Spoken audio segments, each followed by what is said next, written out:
Today we're gonna make some kettle corn. I'm gonna start off by turning the heat on the pan, under the pan.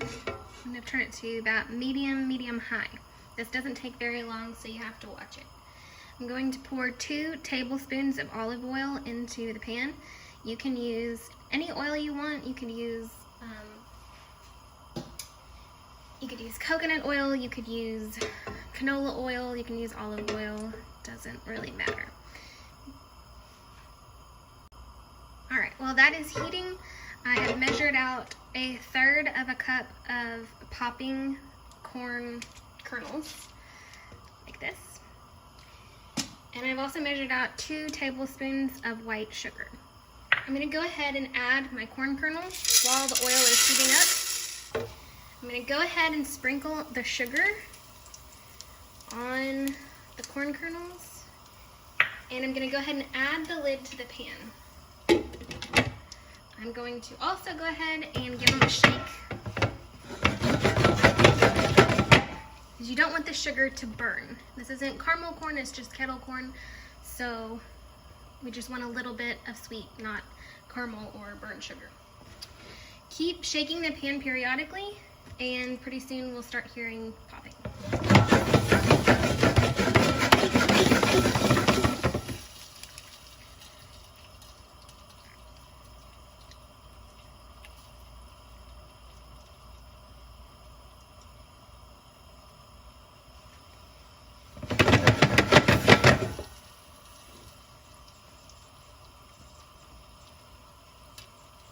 Here we go. We have the first one pop, and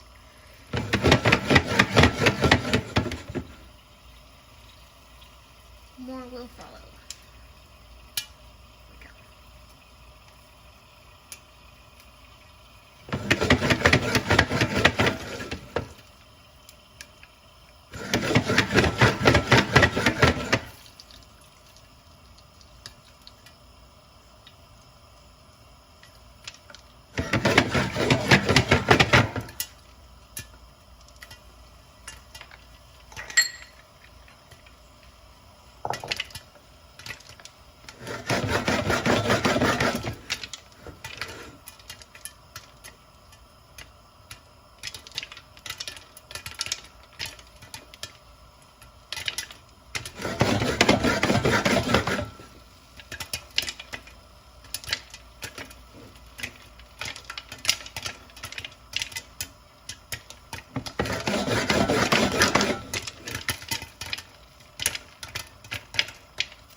Just like with a bag of popcorn on the stove, you're going to want to turn off the heat when the kernels start popping at less than 1 second. When they start spacing out, you don't want them to burn.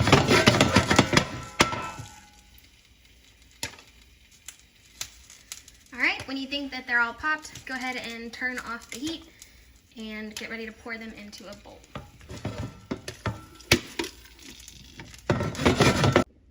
Okay, once you put it in your bowl, you want to take a salt shaker and just do a light sprinkling with salt so that you get that sweet and salty of traditional kettle corn.